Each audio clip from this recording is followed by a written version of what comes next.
Morobe PHA confirms COVID death. Call to investigate Land Secretary. And Morobe call to withdraw environment permit. This is National EMTV News with Helen Seah. Good evening and thanks for joining us for Thursday's news. The Morobe Provincial Health Authority has confirmed the death of a COVID-19 patient in Lae earlier this week. Head of the PHA, Dr. Kipas Binga, said further details regarding this death will be made known to the controller. However, he did confirm that the patient had underlying health issues, with 2 other positive cases awaiting further testing. Binga has called on the public to continuously observe COVID-19 measures.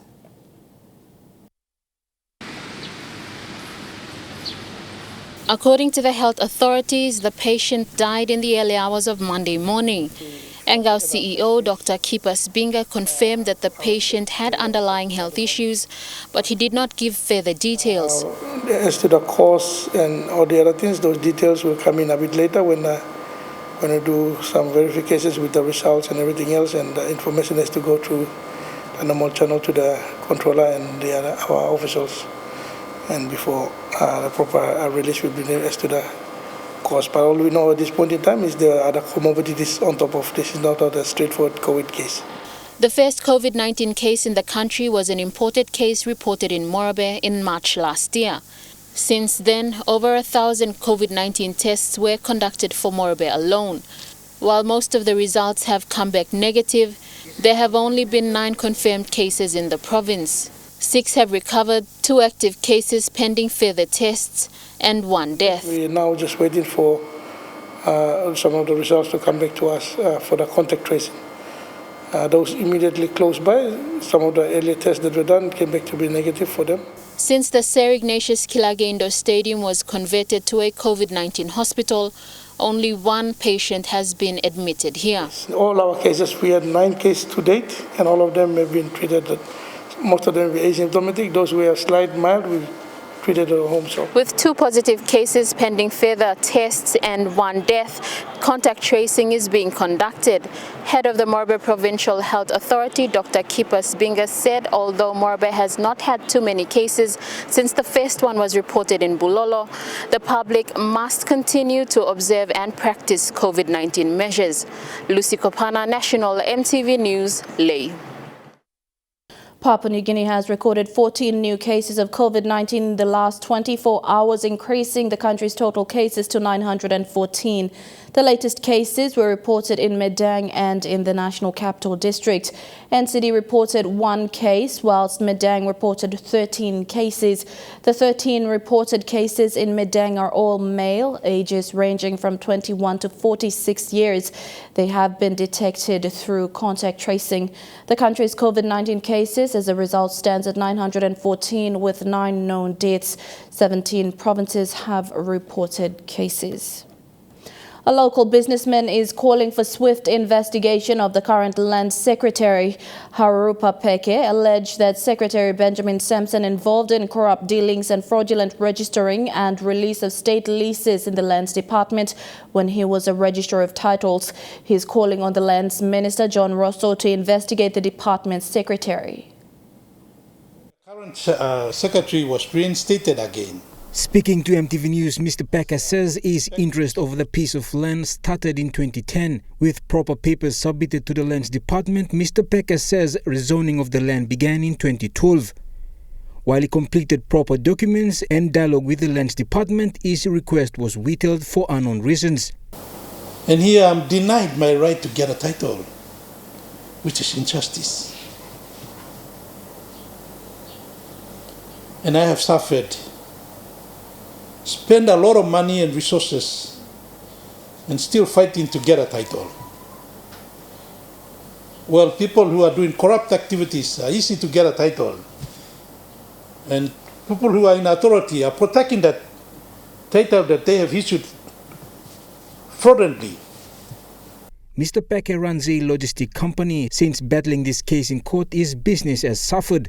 While he was waiting the issuing of the land title, the current land secretary issued another land title and alleged to have colluded with a church organization over the land. He says this has shown the corrupt practices in the lands department. So that's a second title with this land. Remember, this land does not exist. It's already been rezoned. And he is issuing these titles after it has already been rezoned and subdivided. And he is issuing these fake titles to a land that does not exist.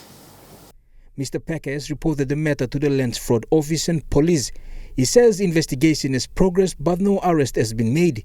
He is calling on the Lands Minister John Rosso to intervene. Because if I am suffering, I believe some people are also going to the same. And I've learned from the office that there's so many complaints about him, secretary, current secretary.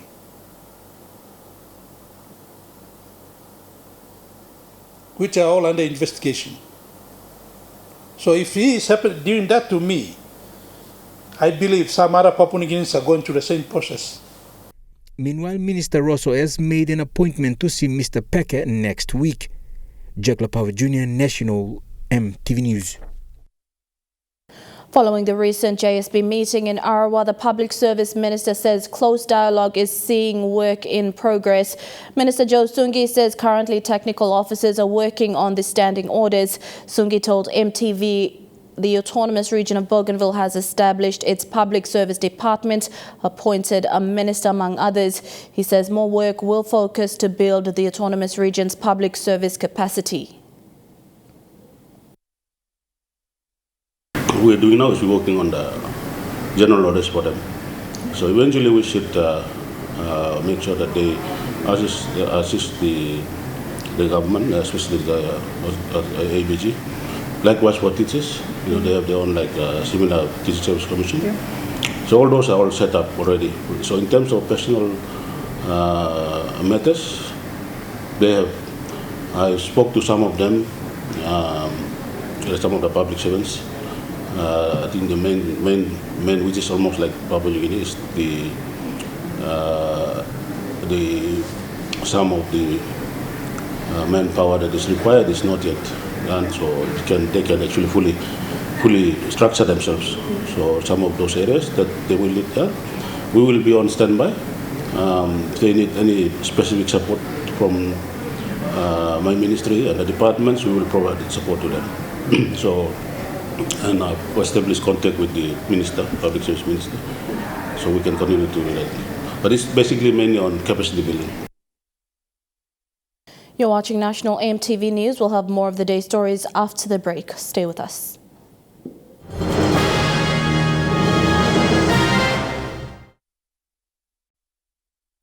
Welcome back. Morobe Governor Ginson Saunu said the provincial government would take the state to court again if the national government fails to withdraw the Wafi Golpu mine project environmental permit after 14 days. This was one of the alternatives raised by the governor during a public forum yesterday on saying no to deep-sea tailings placement. The environmental permit was approved in principle by the national government in Port Moresby last year. Morobe Governor Ginson Saunu is still not satisfied with the approval of the Wafi Golpu mine project environmental permit. It was approved in principle by the national government last year. Saunu says the national government and the developer failed to address the landowners' concerns on waste management. Since issue DSTP come up, for some reason, developer respond to Morobe provincial government, and it's a great concern. They're in Morobe province, and they can't do that. I must again sit down and talk to all this place so that I know their position. On November 19 last year, the national government, through the Environment Minister Wera Mori, granted the approval in principle for the environmental permit to the developer of Wafi Golpu Gold and Copper Mine project in Morobe.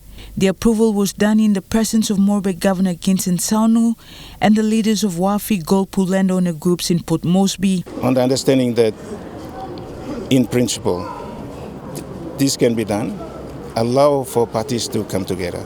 because now yet suppose nothing happens, no need for a company to come and waste their time and money. No need for the provincial government or national government either to come and discuss all this.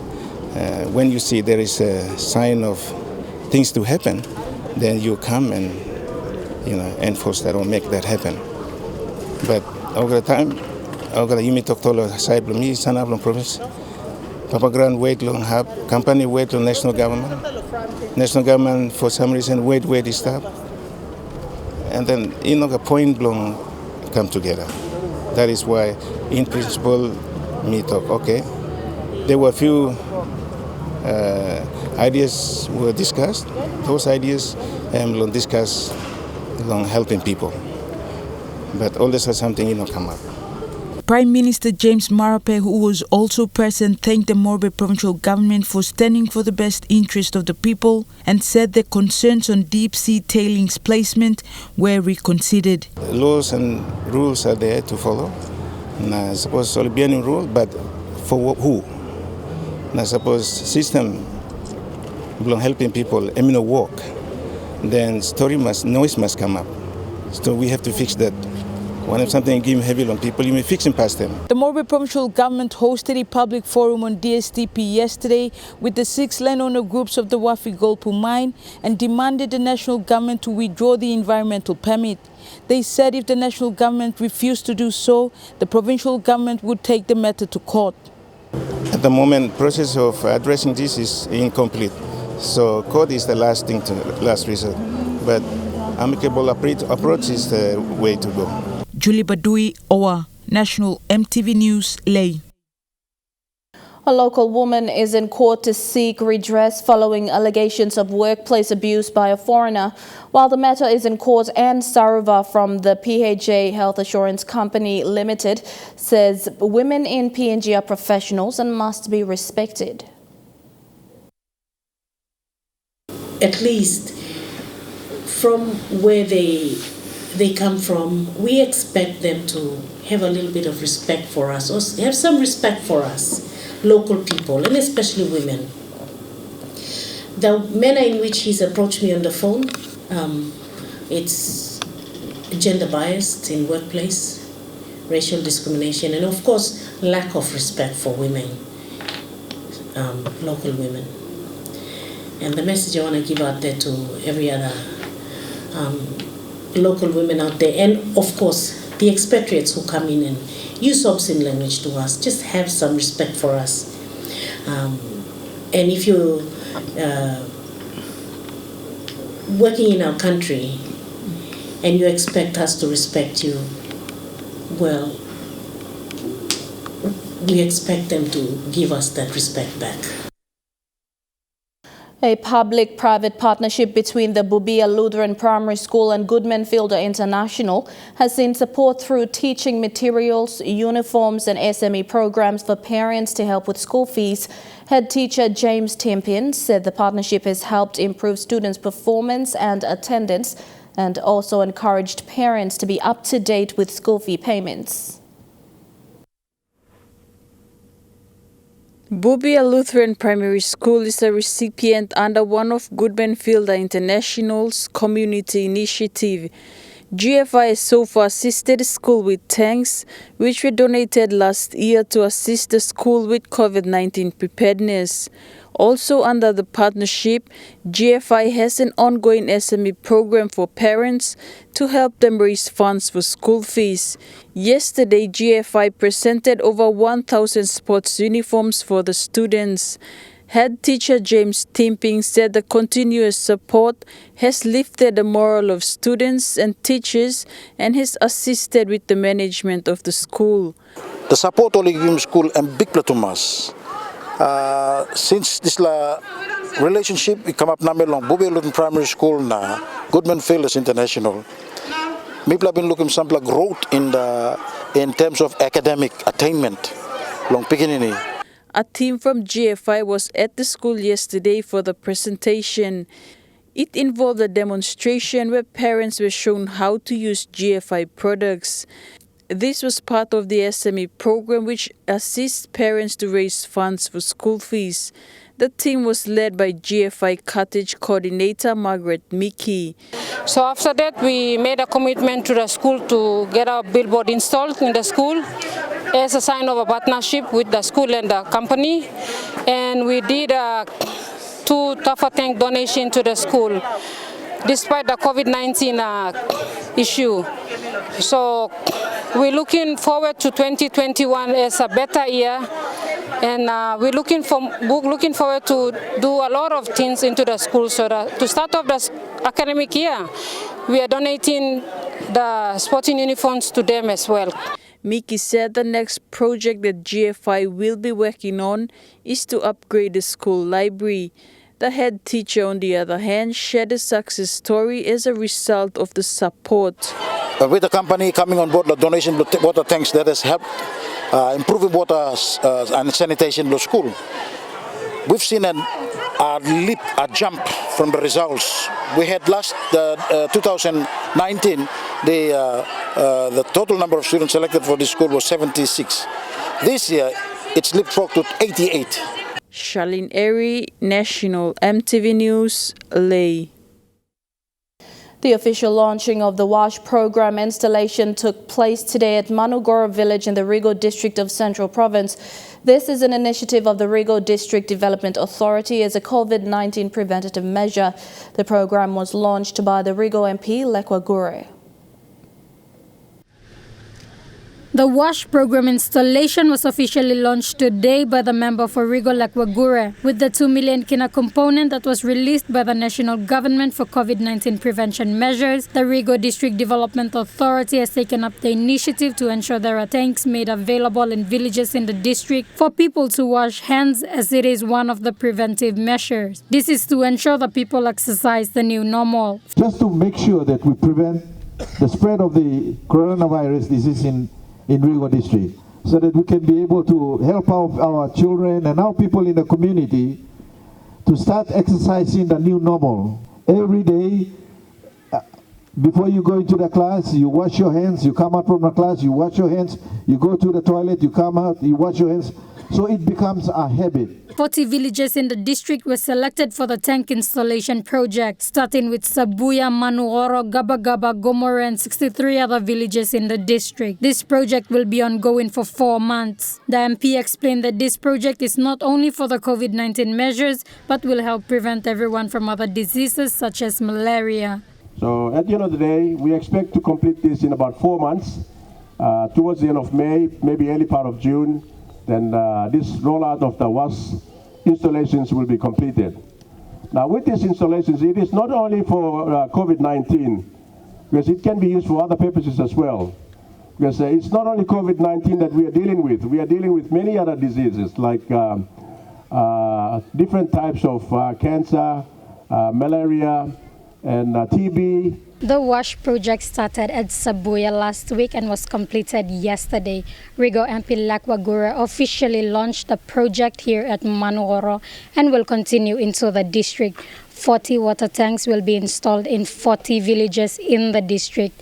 This is not only to help prevent COVID-19, but for hygiene and drinking purposes as well.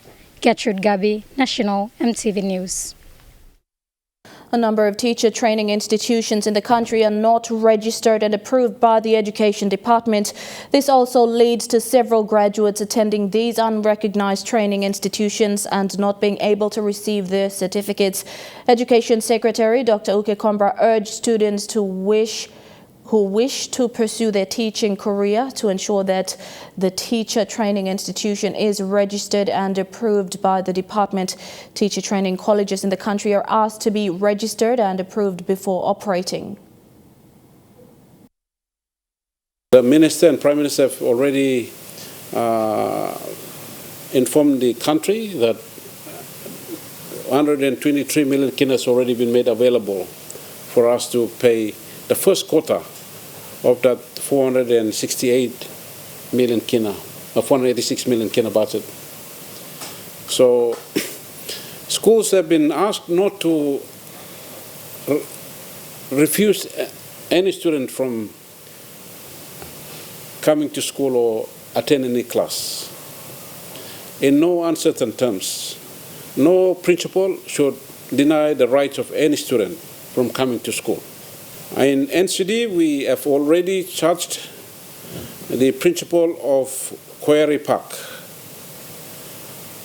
And we are in the process of charging and suspending a few others.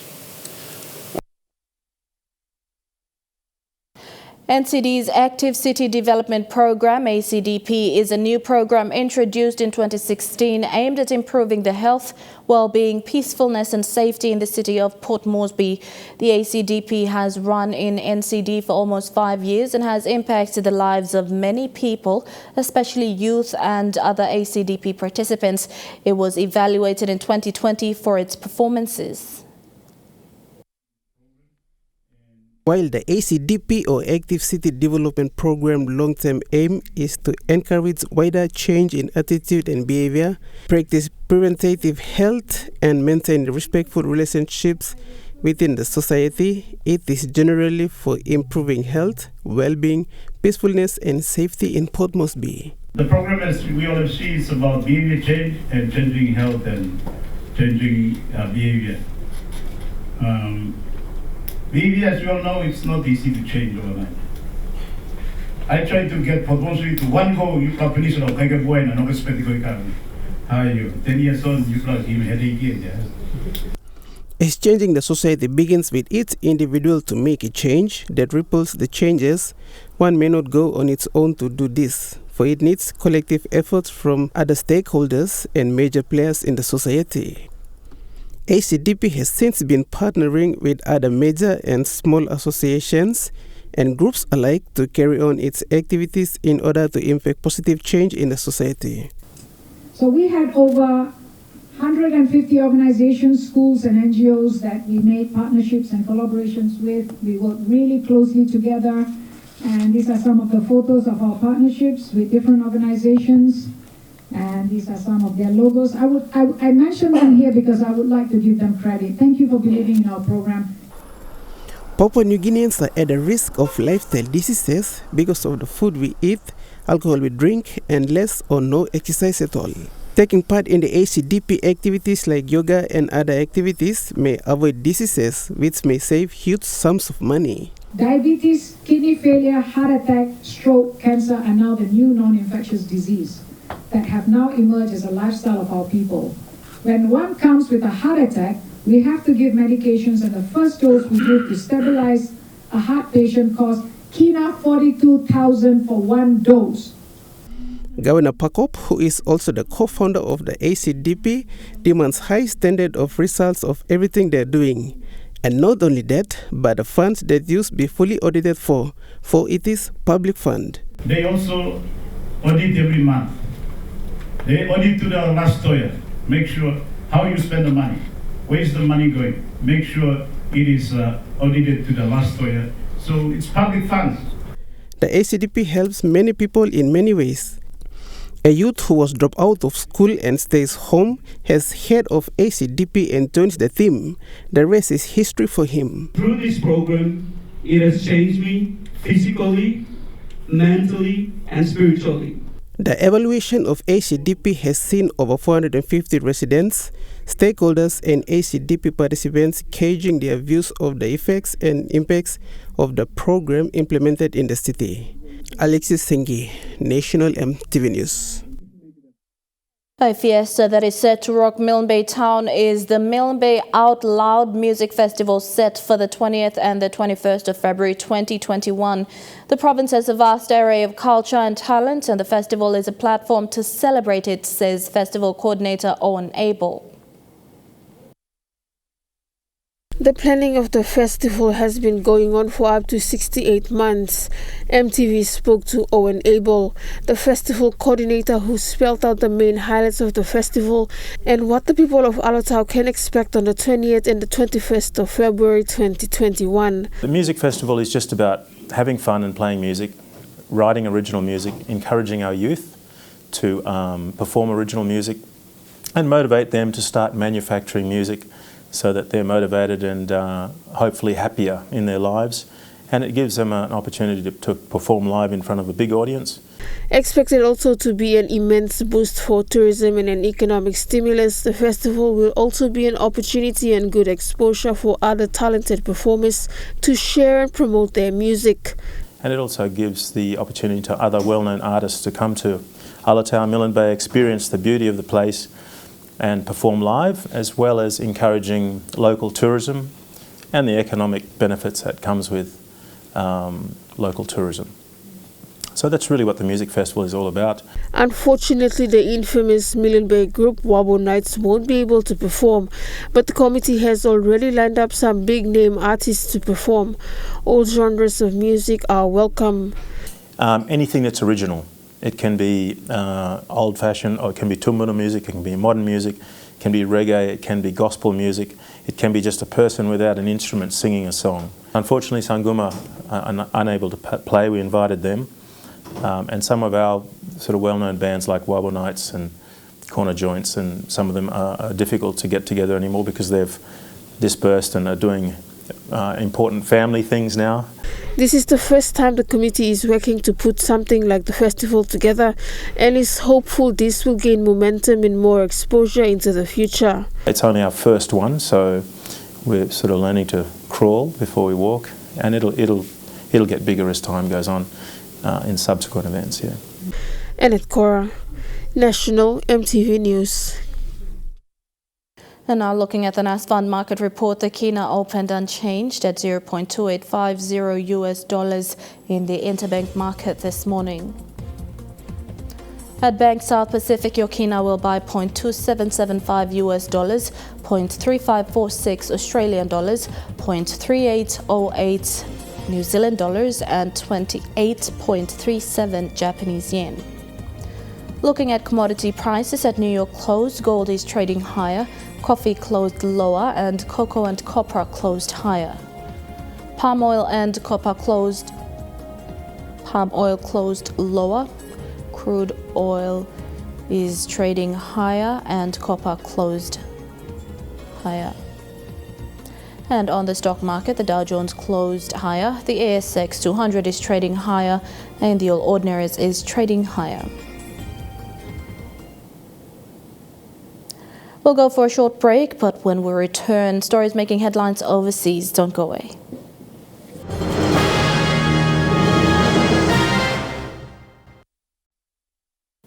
Welcome back to the news. Turning overseas, previously unreleased footage of rioters breaking into the U.S. Capitol shows just how close the violent mob came to lawmakers. At Donald Trump's impeachment trial today, Democrats accused the former commander-in-chief of acting as the inciter-in-chief. On the day of the insurrection, a police officer runs down the hall, headed towards the angry mob. You can see Officer Goodman running to respond to the initial breach. And he passes Republican Senator Mitt Romney and directs him to turn around in order to get to safety. After smashing their way in, the armed and dangerous mob pours into the Capitol building. The same officer, Eugene Goodman, then lures the rioters away from the senators in hiding. It was gut-wrenching. The bravery of our police officers is incredible. Police body cam footage revealing the intensity of the battle still raging outside. Officers making desperate calls for backup. And we need some reinforcements up here now. They're starting to pull the gates down. They're throwing metal poles at us. Inside, the rioters were hunting down one of America's most powerful figures. Nancy! Oh, Nancy! Nancy! Where are you, Nancy? We know from the rioters themselves that if they had found Speaker Pelosi, they would have killed her. The Democrats claim Donald Trump even targeted his own vice president. And we're going to have to fight much harder. And Mike Pence is going to have to come through for us. And as the mob made its way through the corridors of power, just 30 metres away, Mike Pence was rushed to safety. The Democrats say all this was the direct consequence of Donald Trump's words and actions that day and in the weeks leading up to it. Donald Trump surrendered his role as commander-in-chief and became the inciter in chief. For Republicans, this is now a conscience vote. Every senator is going to make this decision based on what they hear here and what they believe. There's a but. Even an acquittal won't clear the former president at this point. A criminal investigation's been launched in Georgia over his attempt to coerce election officials. The castaways have been rescued after, three castaways rather, have been rescued after spending more than a month stranded on a deserted island in the Bahamas. 3 people recovering after being rescued from a deserted island. The Coast Guard spotting the group during patrol on Anguilla Cay, a small island between Key West and the Bahamas. The trio stranded for more than 5 weeks, waving to rescuers with large flags and a cross made out of sticks. We actually discovered them waving next to their a temporary shelter that they had built for themselves. On Monday, rescuers seen dropping food, water, and a radio down to the married couple and another man. The Cuban nationals were dehydrated but not hurt, having survived by making this shelter and eating small animals and conch. These people were very blessed. They are out in the middle of nowhere. Coast Guard Lieutenant Mike Allard was on the aircraft that returned Tuesday in better weather to rescue the group and fly them to Key West. Being out in those harsh elements for a long period of time, they were very happy to see us. An electrical air pump usually used to treat asthma is at the center of a COVID-19 outbreak in a managed isolation hotel in Melbourne. 10 cases are now being linked to an infected guest who used a nebulizer. Guests evacuated. This Melbourne quarantine hotel shut down. The Holiday Inn by the city's airport, the centre of a new COVID-19 outbreak. These hyper-infectious strains are proving very difficult to contain. An infected guest using a nebulizer blamed for the cluster. It really vaporises medication or liquid, meant that the virus was carried out into the corridor. The user now in intensive care, health officials now in damage control. The medical community knows full well that these particular devices are really COVID spreaders. The fact that one of these machines could get into the hotels in the first place is disconcerting. 10 cases have been linked to the hotel, 3 workers, 2 residents who left 2 days ago, a family of 3, and 2 more revealed this afternoon. All these cases should be investigated, and with a specific focus, what is the airflow in these hotels and how that airflow could have transmitted the virus from one place to another. The New Zealand Ministry of Health say nebulizers can be used at managed isolation and quarantine facilities here if they are part of a returnee's medication and clinical staff assisting them use full PPE. But experts here say the Melbourne hotel outbreak is revealing cracks in the hotel quarantine system. These environments are problematic. They're just not designed for proper infection control. And so that's why we need to investigate alternatives, and especially in the situation where the virus seems to be getting more infectious. Meanwhile, South Australia isn't taking any chances, shutting its border to Melbourne residents. Other states also on high alert, with fears infected people may have already crossed state lines. Now, the thought of diving out of a plane is a scary thought for many of us, but what about doing it more than 100 times in one day? That's what 2 New Zealanders are planning to do this weekend in an attempt to beat their country's skydiving record. A skydive, for most, is a once-in-a-lifetime event. But Steve Gregor and Brent Finlay are aiming to do 100 of them this weekend. What we're trying to do is break a New Zealand record that stood for almost 22 years for the most number of skydives done in a single day. Steve planned his first attempt at the end of 2018, but it didn't go ahead due to bad weather. Now he's back, getting his body in prime condition, with a veteran of the skydiving world by his side. My past experience, probably 38 years skydiving part-time, represented New Zealand in the last World Meet, done 5,500 plus skydives. He's such a good skydiver and so experienced that I think that experience will pull him through the 100 jumps. I've got far fewer jumps and I'm just much less skilled than Brent is, so I'm relying much more on the physical side of it. I've been getting my butt kicked here at Bodyfix for quite a while, just because I'm relying more on the physical preparation. A regular skydive can take up to half an hour, But these two are aiming to complete one jump every 6 minutes. And we're only going to 2,000 feet, which is very, very low for a skydive. About 90 seconds later, we'll be on the ground. The moment we land, a team of people strip our parachutes from us, and then a second team of people fit us both with a new one. By that point, the plane's back on the runway, already ready to take off. We jump back in the plane and we repeat the same process. And we just keep doing that non-stop on a cycle until we've broken the record. Their other goal, to raise money for a special cause. It came from a journey I went through sort of 4 or 5 years ago. I was in a really bad place, struggling with a lot of mental health issues. So it made a lot of sense to raise money for someone so special like the Mental Health Foundation. And they couldn't ask for a more beautiful setting on the doorstep of the able Tasman, hopefully providing some calm for this daunting task. True Guy Sports is next. Details after the break.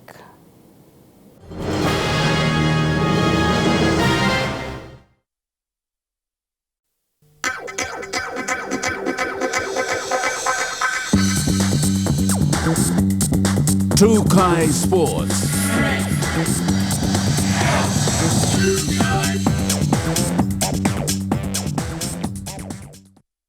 Welcome to True Guy Sports.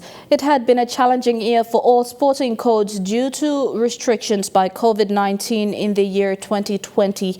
For the Port Moresby Men's Softball Association, it had been a slow start, but competition is progressing well. This Sunday will be week 7 of competition for the Port Moresby Men's Softball Association. It was a slow start to the season with a few forfeits, but Vice President of the association, Ali Daveona, says things have improved. At the moment it's okay. A lot better than the first 2 weeks. Everybody's come back from holidays and back into the field of softball, so all the teams have turned up now. We haven't had any forfeits after the 3rd week. Starting from the 3rd week, all the teams have turned up. The competition has -1 team this season, with 1 team promoted to A grade. At the moment, we have 11. Yokomo has pulled out at the beginning of the year, so a lot of their players have filtered off into the other teams.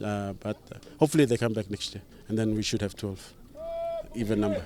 The Mariners team, this is their first year in A grade. They had B grade for the last 3 years, and they were supposed to play finals in last year, but COVID-19 stopped us from playing finals. So they've put their hand up to just step up to A grade on their form in the B grade in the last season. So.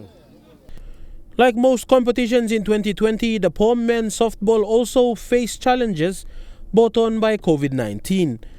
Mainly, I think most teams have felt the pinch with the fundraising drive, each team's fundraising drive because of COVID-19. We normally do our fundraising during the off-season, and during the last off-season, COVID-19 was all the protocols stopped us from doing our fundraising, so that's probably the main thing that's hampered us. And then during the normal season, we just do small fundraising, but the main fundraising is in the off season, and that was really hampered for all the teams and the association as well. Fidelis Sukina, True Guy Sports. This Friday, we'll see the Western End finals for the Ipatas Cup in Kimil Oval in Jiwaka Province. Competition manager of Ipatas Cup, Sam Coy, said that 16 teams will be taking part in the finals, which will end on Sunday. The Eastern End playoffs will be next weekend. We've got the Western End finals. The Western End finals are up in Kimil, Jiwaka, and that'll be made up of 16 teams. And 16 teams will be from 3 provinces. That's Hela Province, Anga Province, and Western Highlands Province. So they'll be participating in the Western End finals on starting this Friday and ending on Sunday. So we'll go on Friday with 16 teams, and we should have 8 winners, 8 losers. The losers will bow out, and then we'll have the 8 teams proceeding through Saturday. And then we'll have 4 winners and 4 losers, and the teams that are 4 losers will bow out, and then we'll have the 4 teams playing off for the grand final qualifiers on Sunday. And True Guy Sports continues with more after these messages. Stay tuned.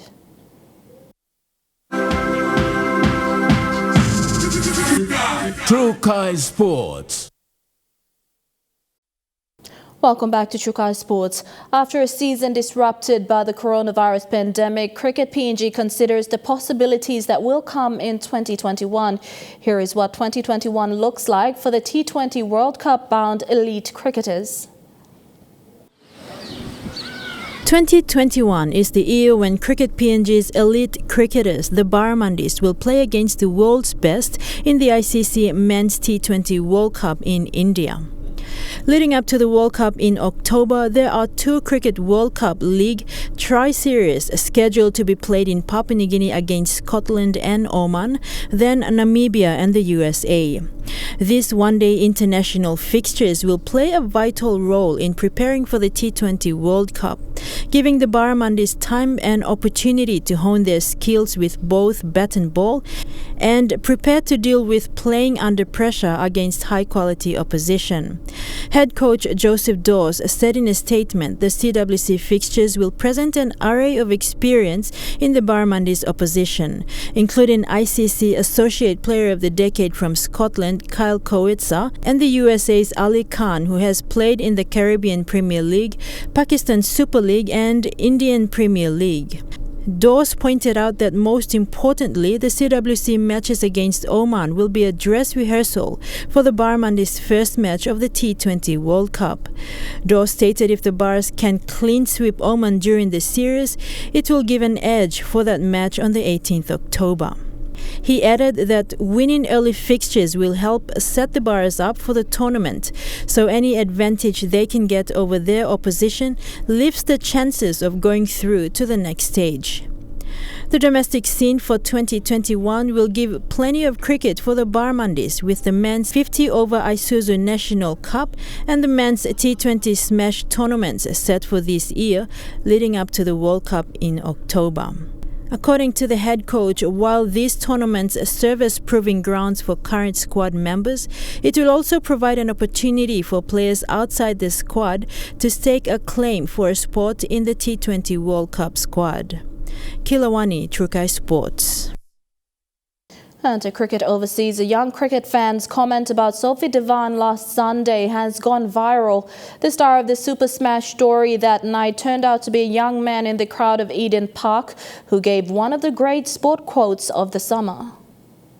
Right, let's go back to last Sunday. This is our mate Henry Darrow on the bank at Eden Park. That's right, crate's just over 200. Yeah. Not better than Sophie Devine, but still pretty good. Yeah. That golden line taking the internet by storm in just 4 days has had almost 100,000 views on Twitter and shared all around the world. You've had people from rugby, netball, cricket, members of parliament, they've all been talking about you. It's weird because I just say something and the next thing I'm gone viral. So who have you come to watch this afternoon?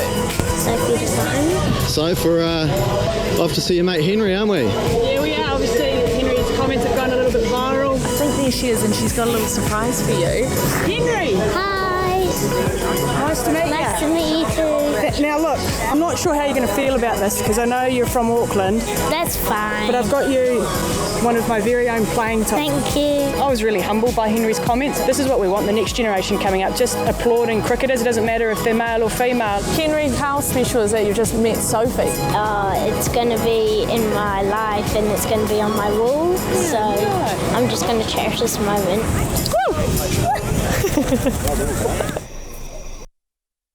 And that story wraps up Trukai Sports, the weather report for the next 24 hours after the break. Trukai Sports.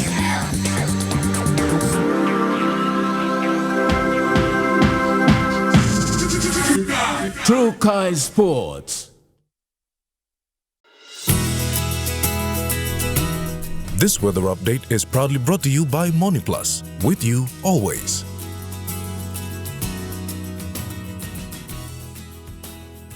I'll look at the weather forecast for tonight and tomorrow in the southern region. Cloudy periods with patchy rain in Port Moresby and showers with possible thunderstorms in Popondetta. In the Mamasa region, brief showers overnight in Lae and cloudy with a few showers in Vanimore. In the New Guinea Islands region, cloudy with some showers in Lorengau and showers expected in Buka. And in the Highlands region, evening showers, then morning fog in Mount Hagen and Wareg. The weather update was proudly brought to you by MoniPlus, with you always.